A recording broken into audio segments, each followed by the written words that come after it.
Section 8.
Got about 2 minutes, everyone, till we get started. We're about 2 minutes away. Again, we'll be going at a 2:30 start with this event streaming, so about 2 minutes away.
University of Memphis, welcome to all of our fans, our supporters. Welcome to our alumni and distinguished guests that were able to make it here. And for those that were unable to make it, thank you for tuning in today on ESPN Plus and GoTigersGo.com. Before we get into the program, let me introduce our head table. First of all, Board Chairman of the Board of Trustees, Cato Johnson.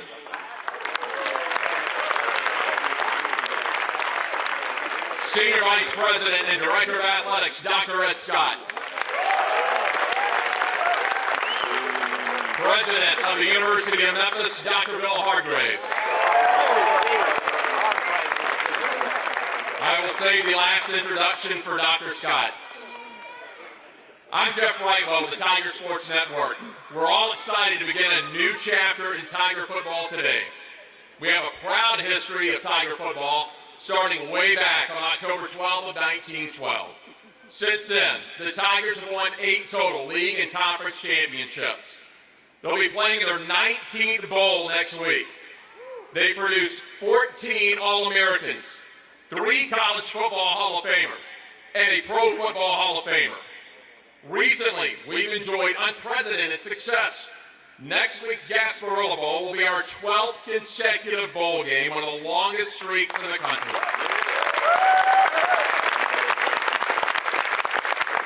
Since 2014, the Tigers have won 2 American Conference championships. They've played in 2 more championship games.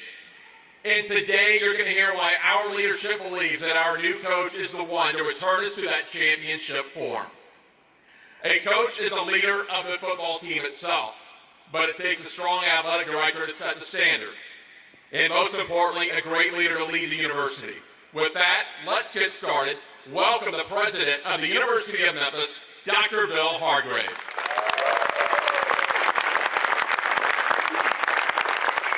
All right, good afternoon, everyone. Good to see you all. Thank you for being here today. What a turnout. You know, I think when I was introduced as president, there were like 4 people showed up. It certainly speaks to the excitement that we have for athletics here at the University of Memphis and the excitement that we have for our football program. And you know, it's a tremendous understatement to say that college athletics has changed significantly in the past 3 or 4 years, and it continues to change almost daily. And the magnitude and the pace of these changes requires good leadership in our athletics programs. Fortunately, we have the best athletic director in the country with Dr. Ed Scott.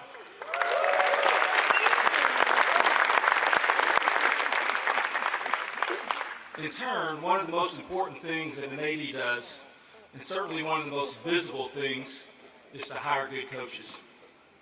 In this rapidly changing environment, Ed had to find the right blend of attributes in a coach for the University of Memphis. I believe Coach Huff brings to us a strong blend of head coaching success, recruiting excellence, and player development, with proof he can win big and win quickly.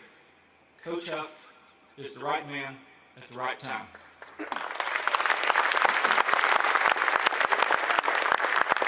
Ed, you did good. It is now my privilege to introduce our Senior Vice President and Director of Intercollegiate Athletics, Dr. Ed Scott.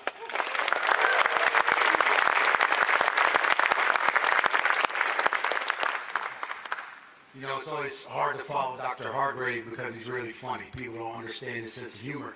But I know this is being streamed on ESPN Plus, so 2 things are in my favor. 1, he called me the best AD in America, and 2, he told me I did a good job. So I'd like the record to reflect that today. But no, what I'd like to do, and I think a lot of y'all know me and how I operate, what I'd like to do is just quickly thank a few people. First and foremost, President Hargrave and Chairman Cato Johnson for their support in me and their counsel throughout this process. We had an advisory committee that we put together to start this process that was made up of 2 Board of Trustee members on the Athletics Committee, Willie Gregory and Doug Edwards. They were instrumental. 3 of my deputies were part of this process as well. Tim Duncan, Cooper Jones, and Kathy Zalintic. I think they're a little bit tired looking at their eyes today. It's been a whirlwind. And then a special thanks to a friend of mine, but a big-time supporter, and he didn't know I was going to say this, but to Cannon Smith. What a lot of you don't know is Ken and I have developed a relationship, and he was with me every step of the way throughout this process. So please give them a round of applause for their support.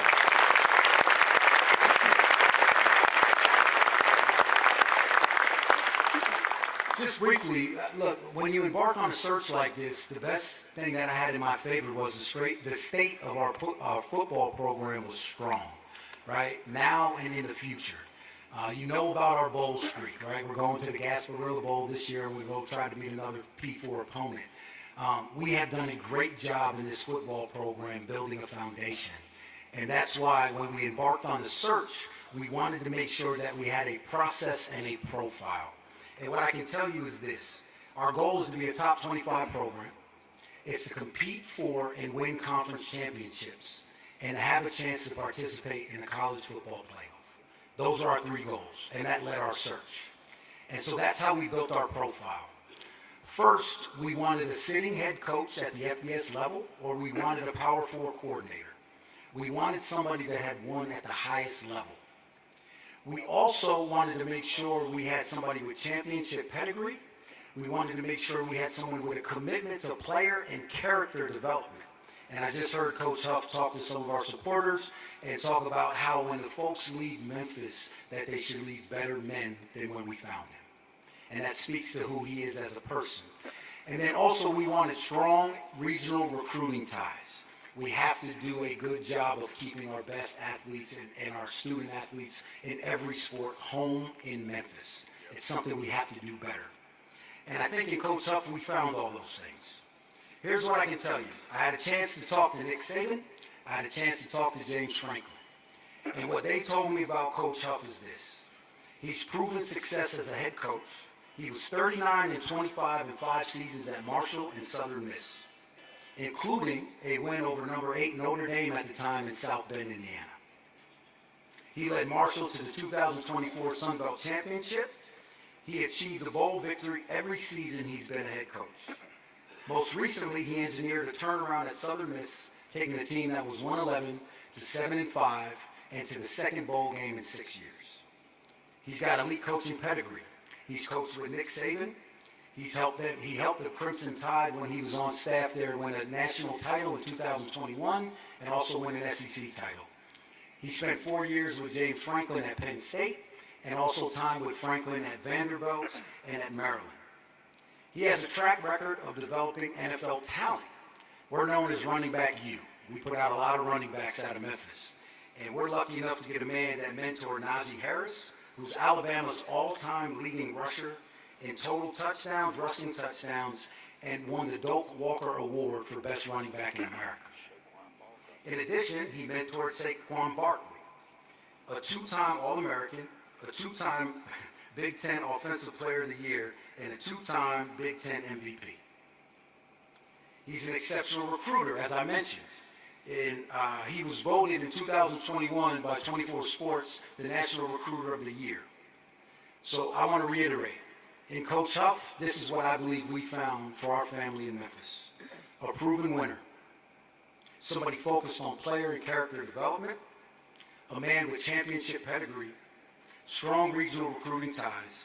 And a clear vision for Memphis football. Most importantly, I believe I found a partner and someone who's willing to embrace the championship pedigree at Memphis and wants to be part of this community. Please join me in welcoming our 26th head football coach of the Memphis Tigers, Charles Huff.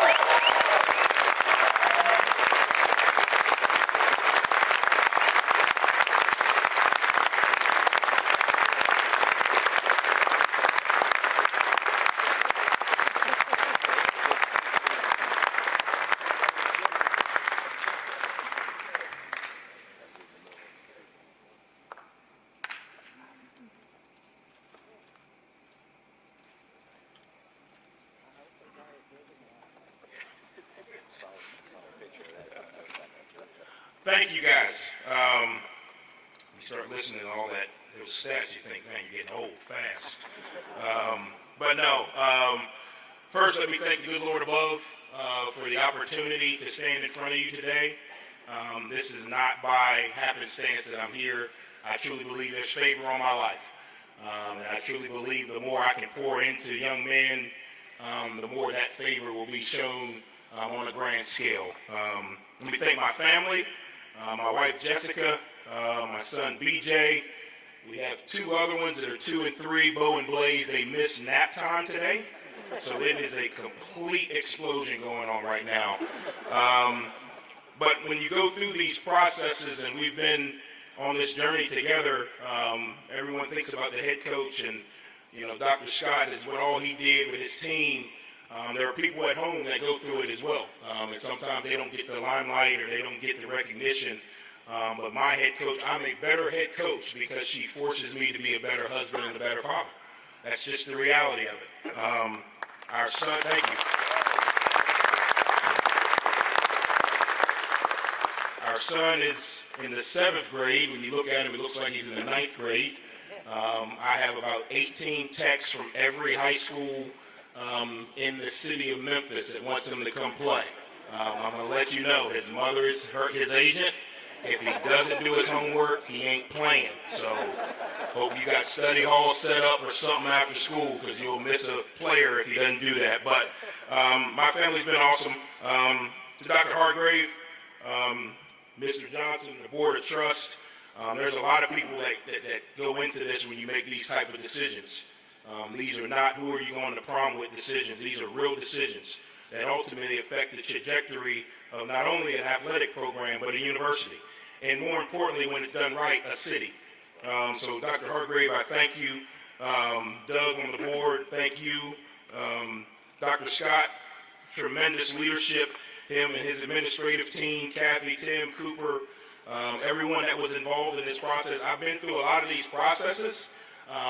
This was the most thorough, collaborative, involved process I've ever been through. Working for Nick Saban, he always told me the way you're hired is the way your tenure is going to go. And there couldn't have been more collaboration from all different parties on the decisions, the meetings, the questions. It wasn't just one or two people who made decisions in this. And that just shows that this entire community is all involved in this thing. This entire university is all involved in this thing. To Cannon Smith, Mr. Gregory, all the political dignitary that are in here, I thank you guys. Thank you for allowing me to lead this program. I won't let you down. I can promise you that. But I appreciate everyone buying in to really get this thing going. To the city of Memphis, I was told by Coach Hardaway, if I love you guys, you'll love me back.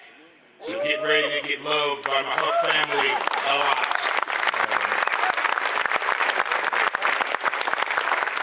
Obviously, to Coach Hardaway, who's here, and some of the other athletic coaches, I get it. Right now, most of you guys could be at practice, getting ready for a game, so I appreciate you taking the time. I won't take all of your time, but all of the coaches, student athletes that are in the back, I appreciate you guys being here. So again, I couldn't be more proud to be standing here right now. So why Memphis? Right, that's what everybody kept asking me. Why Memphis? Why do you want to go there? Even Dr. Scott, in the interview, he asked me, well, why Memphis? And the way I pose it is, why not Memphis? This is the first time in my career that I'm taking over a program that's not broken. I'm taking over a program that long-term goals match my long-term goals. I'm taking over a program that short-term goals match my short-term goals. I'm taking over a program that has elite support. I'm taking over a program that has won. I'm taking over a program in a city that supports. I'm taking over a program that has elite resources. So why not Memphis? Those are the things that, to me, stand out. So what's the mission? Why am I here? I'm here to close the gap. That's the mission, to close the gap. We've been good. We've won a lot of games. It's time to win a championship.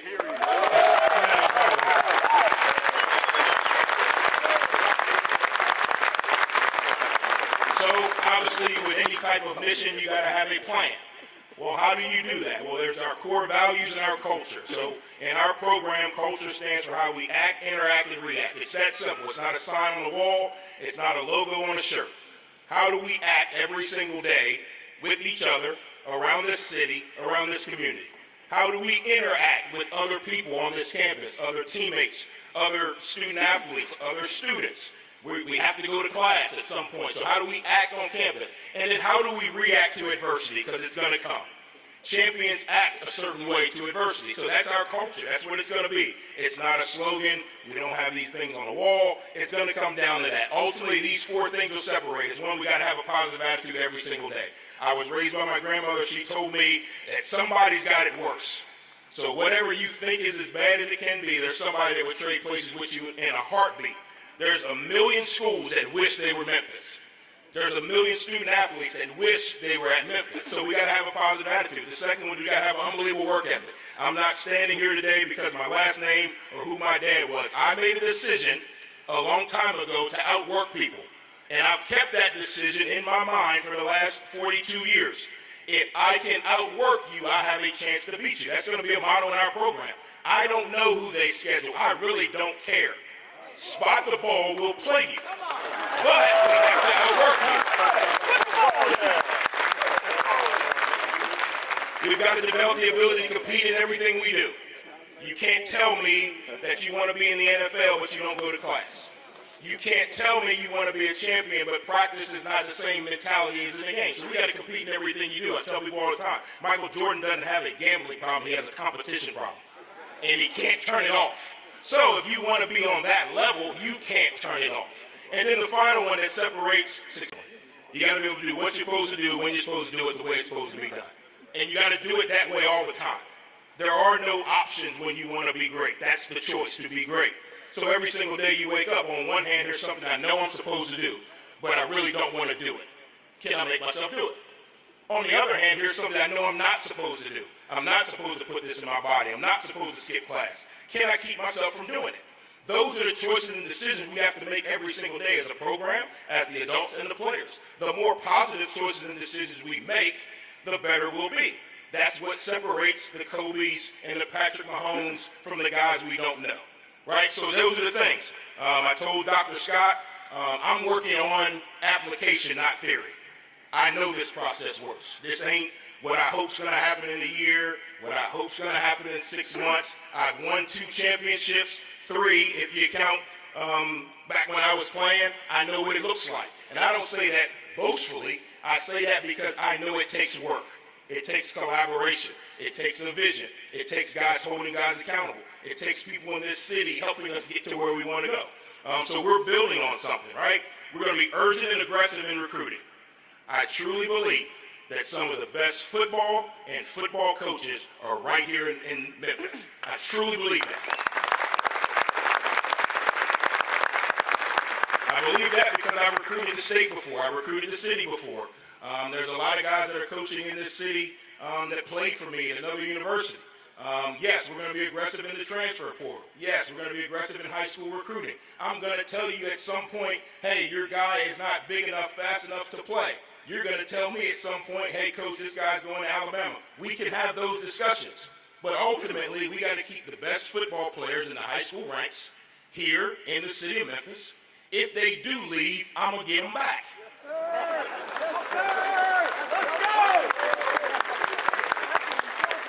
Right, so as we talk about it, everyone wants to know, well, Coach, what's the team going to look like? That's depending on how much rev share we get. Everybody wants to know what's the team going to look like. It's plain and simple. We're going to be the most physically dominant team in the country. And that's our goal every single day, to work to be the most physically dominant team in the country. They'll be made up of fierce competitors. Like I said, spot the ball, we'll play. Doesn't matter. Let me know what time we need the team to be there, we'll play. And then we're going to be ultimately resilient and understand how to suffer well, because there's going to be adversity. I would love to stand here and say that we're going to win every game. The reality of it is those chances are small, definitely not, but they're small. But the reality is, how do we suffer well? How do we respond when things don't go our way? How do we respond when we fail a class? How do we respond when we fail a test? How do we respond when you don't catch a ball in the first 4 plays? How do we respond when the first quarter we're not winning? Those are going to be the things that our team's going to look like, right? We'll be open on offense. I'm going to try to snap it as fast as humanly possible. And then we're going to have the ability to slow it down when needed. We just left a university. We led the country in interceptions. We're going to play 4-2-5 vision coverage on the quarterback. 5 guys looking at the quarterback. Somebody should catch it. And we're going to get bigger on the D-line. Got to be able to stop the run with 4. Got to be able to add 5 and 6 to the box and keep 5 on. That's what we're going to do. Offensively, we'll try to recruit every kid that can run really, really, really fast. The plays work better when you throw it to the really, really, really fast kids. It's just the reality of it. Obviously, there's some things that we got to do to adjust the roster. Obviously, there's going to be some transition. Some young men in the program may have some opportunities. I don't want prisoners. I want volunteers. So there's going to be some conversations that are going to be had, and I'm going to help you leave and come just as much as I would if I was trying to get you to come in. Ultimately, in closing, again, I couldn't be more thankful to be standing here. A message to the nation. Tigers are apex predators in the world. Apex predators are at the top of the food chain. Their job is to reset and establish order in the ecosystem. It's time for the Memphis Tigers to get to the top of the food chain and establish order and consistency in the college football ecosystem. And that's what I'm here to do. Go Tigers, go.